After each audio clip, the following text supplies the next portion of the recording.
Hemos estudiado la primera parte de esta revelación que se le da al profeta Juan en lo que tiene que ver con las 7 postreras plagas. Estudiamos el capítulo 15 y ahora vamos a dedicarnos a estudiar el capítulo 16. Ya hemos caracterizado las plagas como acontecimientos que son juicios directos de Dios sobre la rebelión de los seres humanos. Estas plagas no son universales porque no serán para todos los habitantes de la tierra, sino únicamente será sobre aquellos que han rechazado el llamado de Dios. Los fieles hijos de Dios serán protegidos, son triunfantes y no temerán a las plagas porque las plagas no les afectarán. Vamos a estudiar entonces el capítulo 16 y cada una de las plagas que vendrán. Recuerden, las primeras 5 son literales, la 6ª plaga requiere interpretación y la 7ª plaga es el desenlace final de la historia de este mundo. Vamos a pedir la dirección de Dios para este mensaje.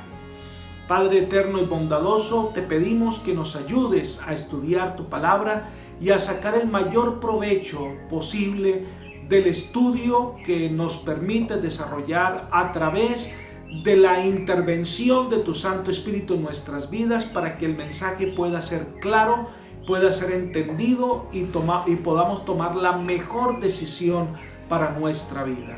Gracias por todo, gracias por tu amor, gracias por tu perdón, gracias por tu misericordia en Jesús. Amén.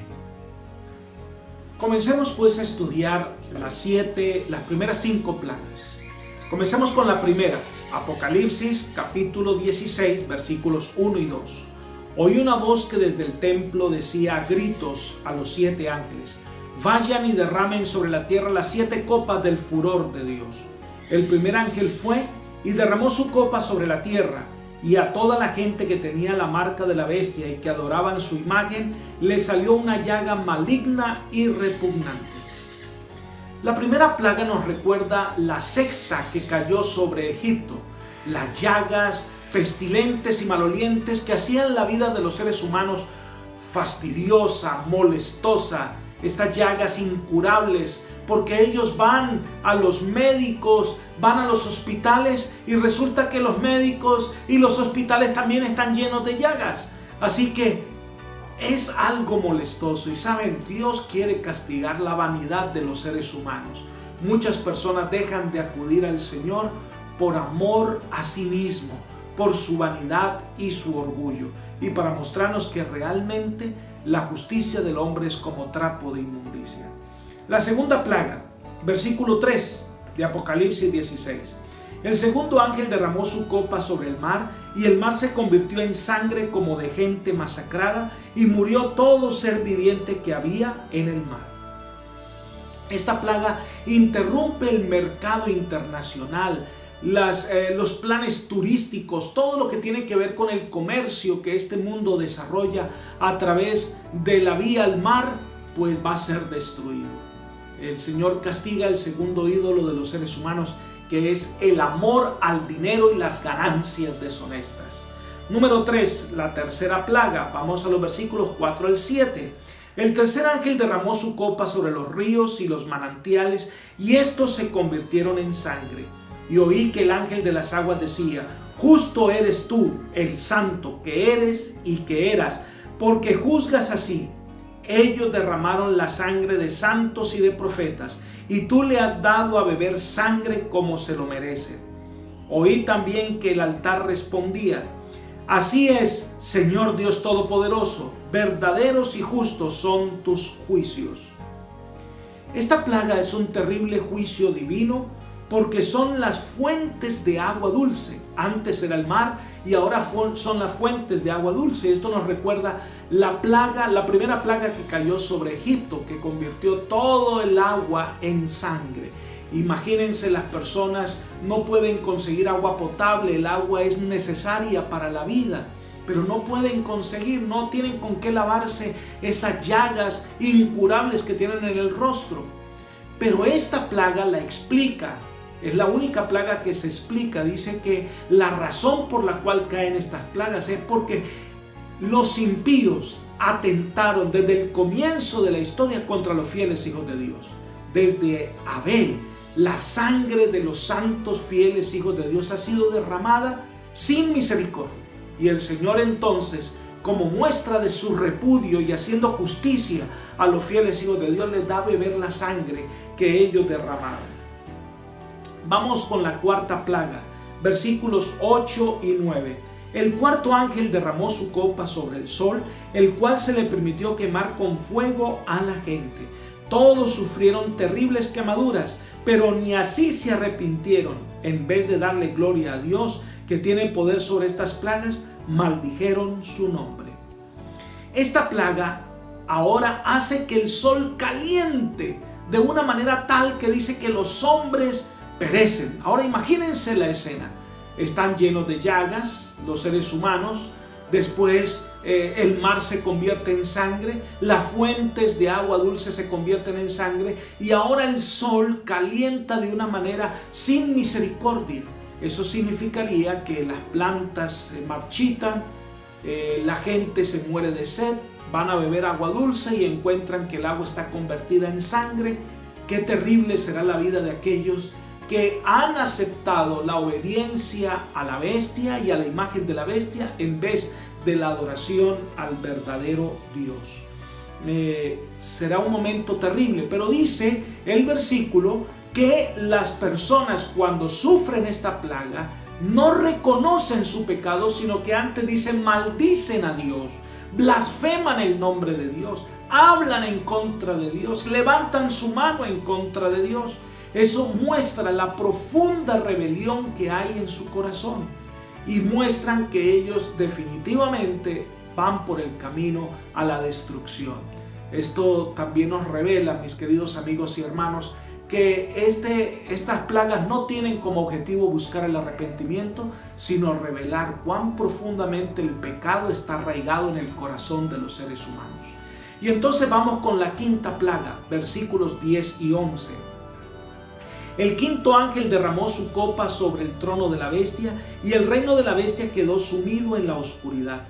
La gente se mordía la lengua de dolor y por causa de sus padecimientos y de sus llagas maldecían al Dios del cielo, pero no se arrepintieron de sus malas obras.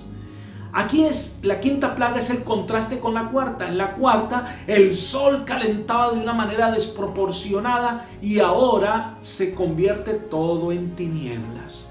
Y en las tinieblas los dolores por las llagas aumentan. Tan espesas serán esas tinieblas que pondrán un pañuelo blanco al frente y no lo podrán ver.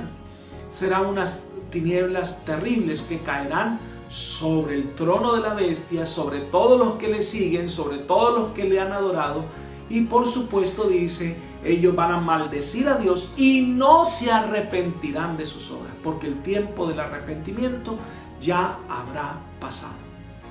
Entonces llegamos a la sexta plaga, que requiere que le prestemos un poco más de atención, ya que usa un simbolismo bastante rico y al que debiéramos nosotros prestar un poco de atención. Leamos los versículos 12 al 16 del capítulo 16 de Apocalipsis. Dice: el sexto ángel derramó su copa sobre el gran río Éufrates y el agua de este se secó para preparar el camino a los reyes del oriente. Vi salir de la boca del dragón, de la boca de la bestia, de la boca del falso profeta, 3 espíritus inmundos semejantes a ranas. Son espíritus de demonios que hacen señales y van a los reyes de la tierra en todo el mundo para reunirlos para la batalla de aquel gran día del Dios Todopoderoso. Yo vengo como ladrón. Bienaventurado el que vela y guarda sus vestiduras, no sea que ande desnudo y vean su vergüenza. Y los reunió en el lugar que en hebreo se llama Armagedón. Vamos a estudiar esta sección por partes para ir entendiendo lo que nos está hablando la sexta plaga. Las primeras 5 ya han caído, los seres humanos están desesperados, las llagas están sobre sus rostros, el mar está convertido en sangre, el agua dulce está convertida en sangre, el sol quemó la poca vegetación que quedaba y ahora las heladas terribles de una oscuridad se hacen presente en el trono de la bestia y en el trono de su imagen y en todos aquellos que le han seguido fielmente. Y entonces viene la primera aseveración: el secamiento del Éufrates. Saben, cuando Ciro conquistó Babilonia, él tenía una desventaja. Los muros de Babilonia eran supremamente gruesos, grandes, altos. ¿Cómo entrar a Babilonia? Lo que hicieron ellos fue desviar el cauce del Éufrates, ya que el Éufrates pasaba por todo el centro de Babilonia. Desviaron el Éufrates, secaron el Éufrates y pasaron por debajo de las puertas externas y las internas que estaban abiertas, y conquistaron a Babilonia en una sola noche.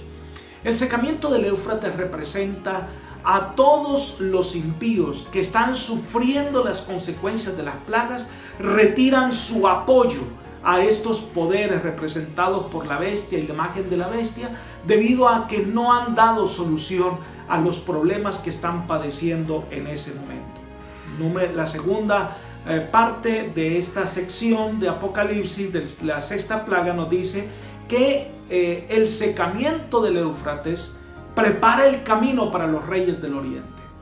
Debemos recordar que el Oriente es un símbolo interesante.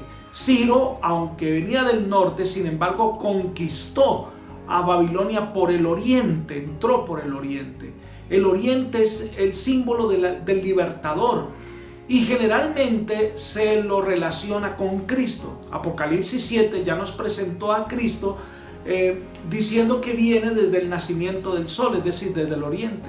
El mismo Señor Jesús, cuando habló de su venida, dijo que Él venía como relámpago que se muestra desde el oriente. Así que el oriente está relacionado con Cristo, lo que significaría que estos reyes de oriente representan a Cristo y su ejército. Es decir, los acontecimientos de la sexta plaga son preparativos para el momento de la liberación del pueblo de Dios y la segunda venida de Cristo. En tercer lugar, dice que vio de la boca del dragón, de la boca de la bestia y de la boca del falso profeta 3 espíritus inmundos a manera de ranas. Estos 3 poderes, ¿verdad?, representados en el dragón, que es la bestia, el dragón, perdón, que es Satanás, y Satanás habla por medio del espiritismo, y el espiritismo está fundamentado en el concepto de la inmortalidad del alma. La bestia, el papado restaurado, y el falso profeta representa el protestantismo apóstata en los Estados Unidos. Estos 3 poderes sienten que pierden el apoyo, así que hacen una triple alianza, representado en algo repulsivo para Dios, como lo es generalmente visto las ranas, como seres repulsivos. Y estos espíritus tienen como objetivo volver a ganar el favor de los seres humanos y prepararlos para la gran batalla. Estos 3 espíritus inmundos van a los reyes de la tierra con una cantidad de señales y milagros que hacen mostrarles a ellos la realidad de lo que están pasando. Recordemos, o tratemos de hacer un recuento de lo que sucederá. Dice que estos impíos van a retirar su apoyo porque les dicen a ellos: nosotros hemos hecho todo lo que ustedes nos dijeron, hemos seguido fielmente sus indicaciones. ¿Por qué Dios nos está castigando a nosotros con estas plagas? Entonces estos poderes que se unen les dice: lo que pasa es que ustedes toleran a un grupo de personas que no nos está obedeciendo, que guardan el sábado en vez del día que nosotros le dijimos. Debemos destruirlos. Y entonces se unen y decretan un día en el que van a destruir a todos los fieles hijos de Dios. Yo quisiera dejar con ustedes algunos comentarios como el de Elena de White, que aparece en Conflicto de los Siglos, página 619. Cuando los que honran la ley de Dios hayan sido privados de la protección de las leyes humanas, empezará en varios países un movimiento simultáneo para destruirlos. Conforme vaya acercándose el tiempo señalado en el decreto, el pueblo conspirará para extirpar la secta aborrecida. Se convendrá en dar una noche el golpe decisivo que reducirá completamente al silencio la voz disidente y reprensora. La gente entonces se aira en contra de los fieles hijos de Dios. Pero debemos recordar que los hijos de Dios no sufrirán las consecuencias de las plagas. y los hijos de Dios estarán protegidos por el Todopoderoso. Joya de los Testimonios, tomo 3, página 285. Pruebas terribles esperan al pueblo de Dios. El espíritu de guerra agita a las naciones desde un cabo de la tierra hasta el otro.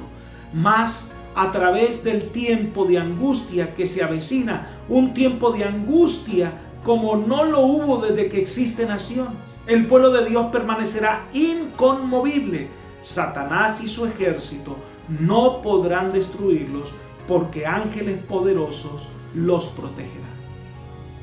Así que se está fraguando a través de estos espíritus que hacen señales milagrosas, que hacen cosas extraordinarias para ganarse el favor de la gente con el objetivo de cumplir la voluntad del dragón, es decir, de Satanás. Y entonces llegamos al punto 4, que es la batalla del Armagedón. Leamos el versículo 16.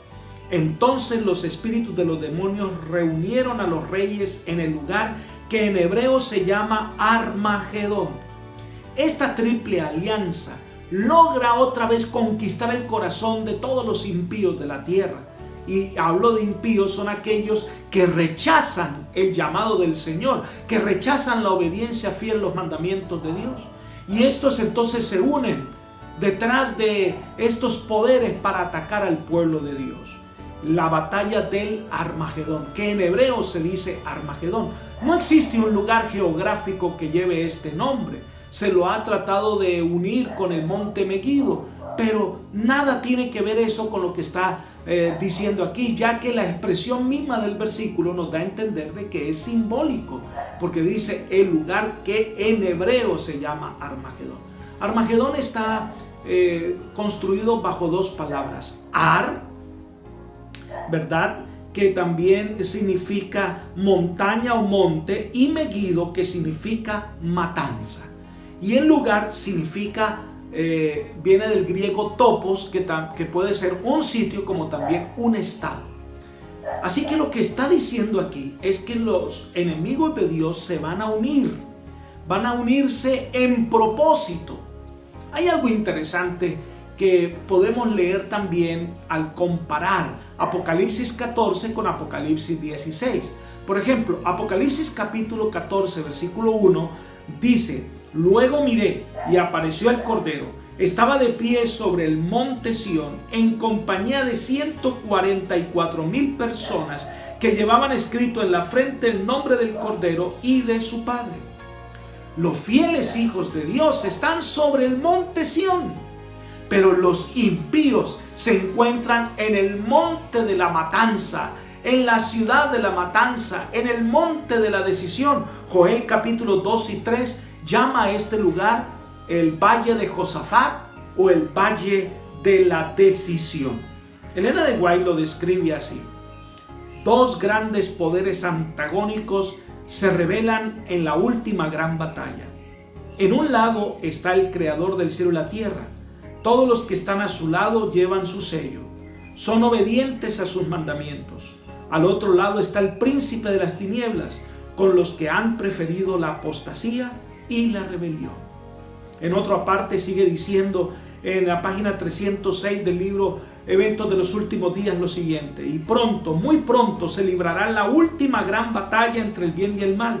La tierra será el campo del combate, el escenario del final conflicto y de la victoria final. Aquí, donde por tanto tiempo Satanás ha dirigido a los hombres contra Dios, la rebelión será extirpada para siempre.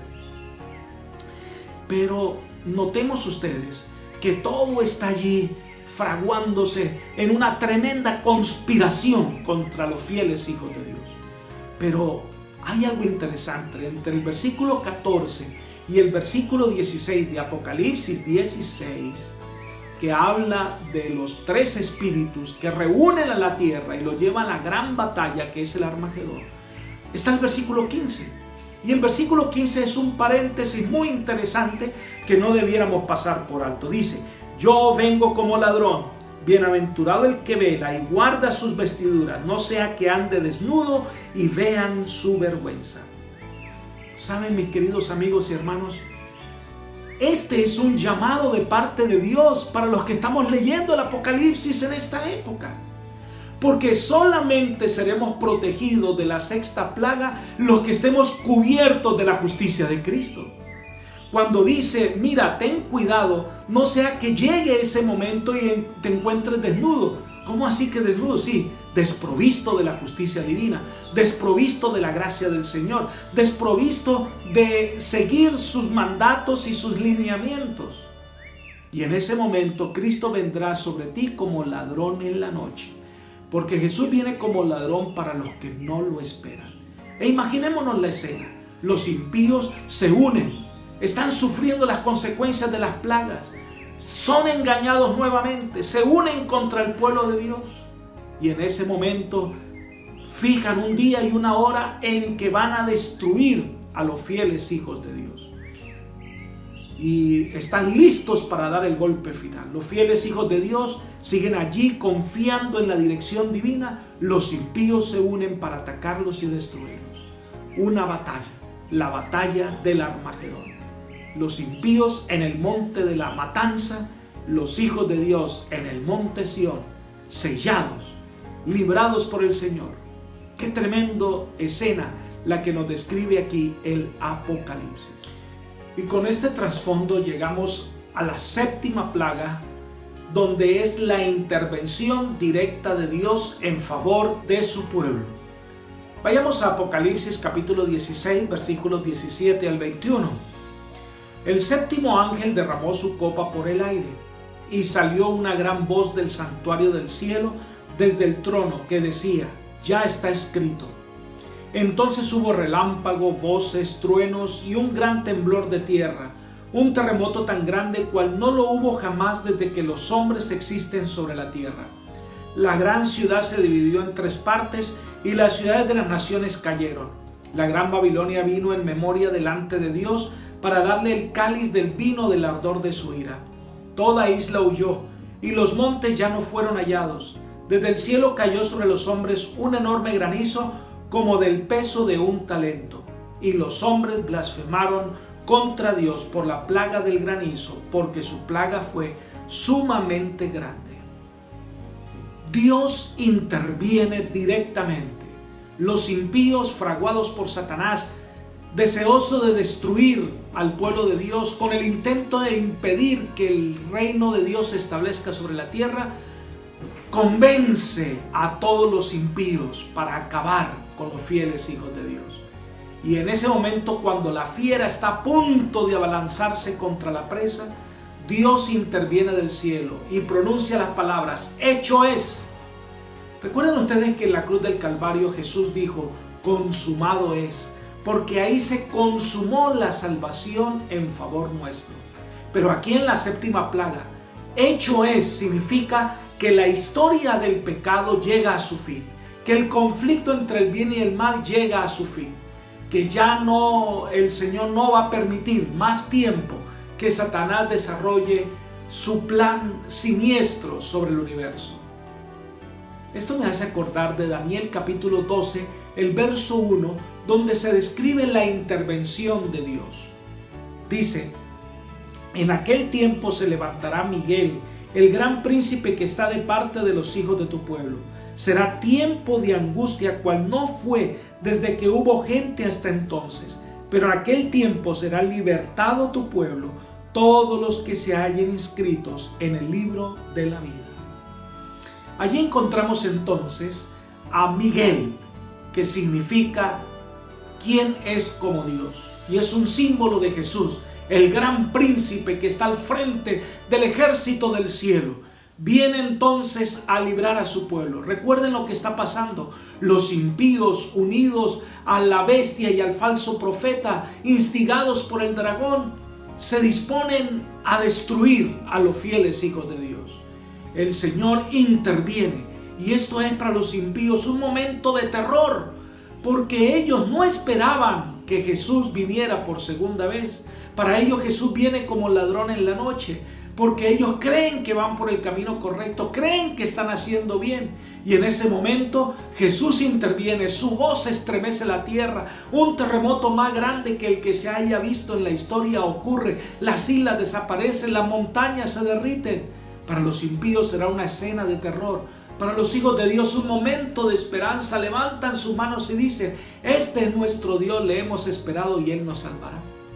Elena de White nos pone en contexto de lo que sucederá desde el punto de vista de los hijos de Dios. Miren ella lo que dice en Joya de los Testimonios, tomo 1, página 131. Dice: los rodearán las huestes de Satanás y los hombres perversos para alegrarse de su suerte, porque no parecerá haber para ellos medio de escapar. Pero en medio de las orgías y el triunfo de aquellos se oirá el estruendo ensordecedor del trueno más formidable. Los cielos se habrán ennegrecido y estarán iluminados únicamente por la deslumbrante y terrible gloria del cielo, cuando Dios deje oír su voz desde su santa morada. Este es el momento culminante de la historia.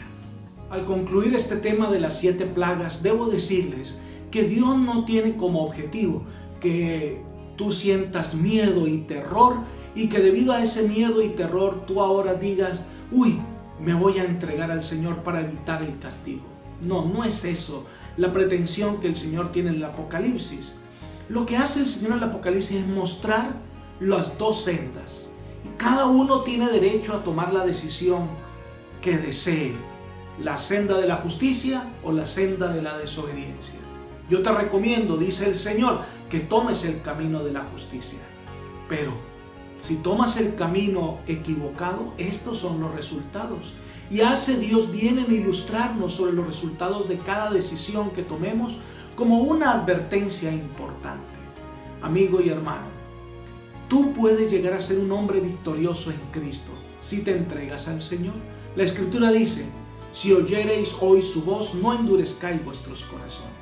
Hoy es tiempo de vida, hoy es tiempo de salvación. Hoy la puerta de la gracia está abierta para todo aquel que quiera venir. Por eso es tu oportunidad de entregar tu vida al Señor hoy. Hoy es un día de victoria. Hoy puedes abrir tu corazón y hoy el Señor puede guiarte por las sendas de la salvación. Permítele al Señor ser el Rey de tu vida. Que el Señor te bendiga y te guarde.